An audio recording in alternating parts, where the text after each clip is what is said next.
Hi all, I'm Rosie and this is Bob.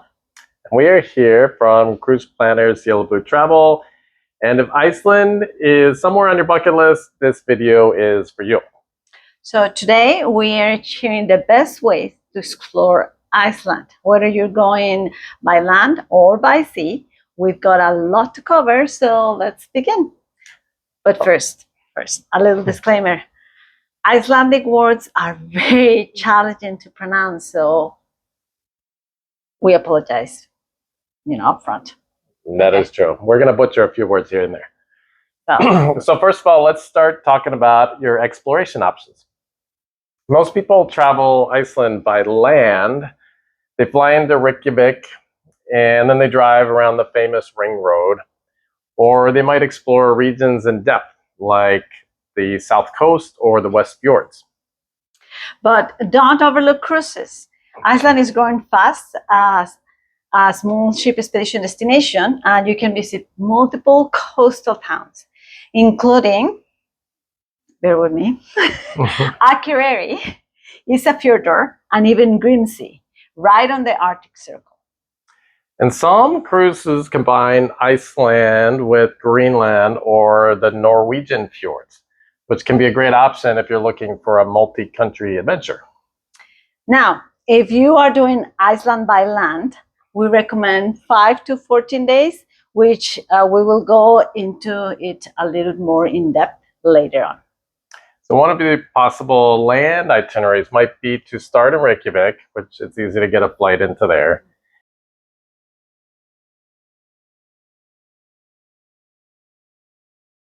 And then head south to Seljalandsfoss.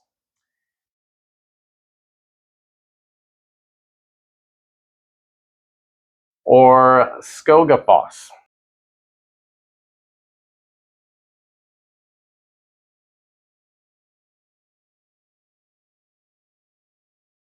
And then the Black Sand beaches of Vik.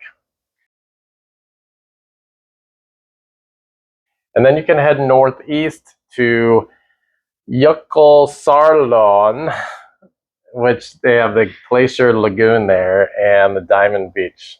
It's very beautiful.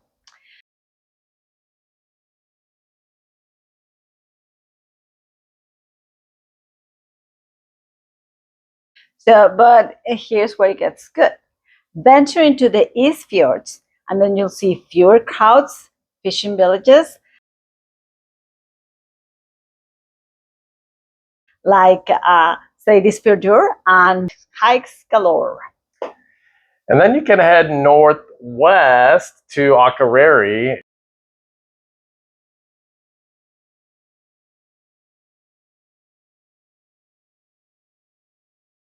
And Lake Mývatn, which features volcanic craters. You guys have maybe heard a lot on the news about the volcanoes going on recently, and also lava fields. And there's also fewer tour buses there too. And for real Icelandic magic, drive the West Fjords.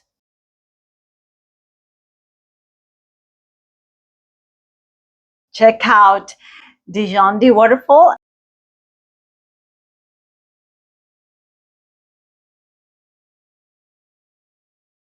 and the red sand beaches of Rothusander.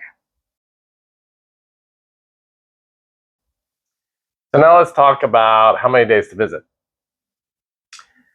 So if you are planning a quick trip, like visiting just the south coast, you can do that in about 5 days. But if you have a bit more time and want to see a little bit more, like the Ring Road, you can plan for 8 to 10 days. And if you want to do the Ring Road and then add in the West Fjords or the Highlands to your Ring Road journey, you should plan for around 12 to 14 days. Okay, now let's talk about lodging. There are plenty of accommodations to pick from, regular hotels, guest houses, countryside hotels, and even maybe a farm stay. Think about it. So when you're ready to start planning your land trip to Iceland, reach out to us and we'll make sure we find the right place to suit your needs. So now let's get into our cruising options. There's a lot of cruise options out there, and this is one area that we can really help you out to narrow down those choices to find something that fits your preferences. So some of the major cruise lines that you may have heard of are Holland America, Celebrity, Oceania, Viking, and Windstar. And some ships are smaller, offering visits to some of the more remote ports, while others are more on the large side, offering more amenities. And now let's talk about Viking. Viking is perfect for luxury travelers who want cultural depth. Plus, Viking includes one excursion in every port of call. And they have one that is the itinerary of this one is one of the favorites. And it's called the Iceland's Natural Beauty Cruise. Look out for that one. It's really a good one to start your research on Iceland. Okay, so bear with me here. This cruise line is called Hurtigruten, but it's also known as HX Expeditions, which is way easier to pronounce, which is maybe why they switched to that one. This one's great for expedition style cruising. They've got scientists on board, which is pretty cool. And they have nature focused excursions like puffin watching. And if you've watched any of our other videos, you know we have become infatuated with puffins. Or they also have Arctic Circle crossings. So we talk about land and cruise as your options to visit Iceland. So let's talk about some of the pros and cons of each one. So I'm going to talk about the cruises, Iceland cruises. So the pros, some of the pros we found, and it could be more or less, depends on you. But one of the pros is you can see coastal towns easily. So there's a lot of Icelandic gems like say this fjordur. It's for you, Akureyri, and it's a fjordur. They are naturally accessible by sea. So that's the ones you can see straight from the cruise. Now, the smooth logistics that a cruise offers, no daily hotel changes or charges, and your room travels with you. There's the scenic sailing of the cruise. You can see the fjords from a distance, the cliffs, puffin colonies. You can do glaciers from the water. And there's just some perspectives that you can't get in a tour bus or in the car, in the road.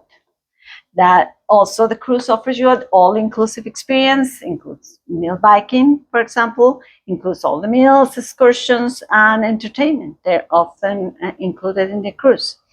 And also the potential to visit multiple countries. Again, like Bob said, some cruises include stops in Greenland, the Faroe Islands, or Scotland. And now let's talk about the cons.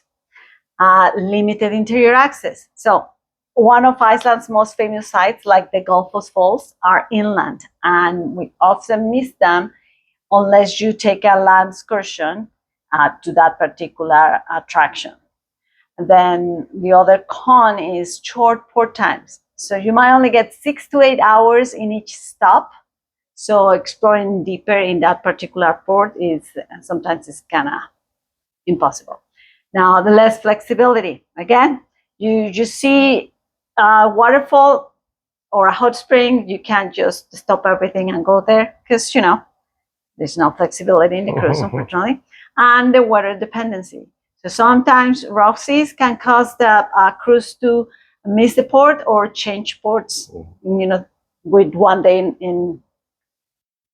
day before they are scheduled to that port. Rough seas, they have to change, they can't stop there. So that's some of the cons and pros on a cruise. Okay, so now let's talk about Iceland by land. So some of the pros are full interior access. You can do the Golden Circle, South Coast waterfalls, highlands, volcanic landscapes, and geothermal areas, which are much easier to reach. There's flexibility. If there's just something that you want to see more of, that's great. If there's some weather that comes up, you can kind of adjust your plan there. You can kind of just seek out some personal interest too. If there's something that you want to spend more time, you like puffin. like puffin watching, for example.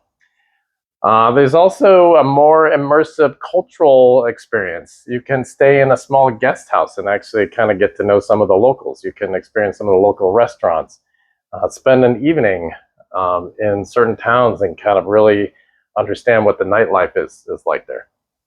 And then there's also seasonal experiences. There's the summer midnight sun drives, winter northern lights, chasing, and just more customizable experience in general. Okay, so now let's talk about the cons.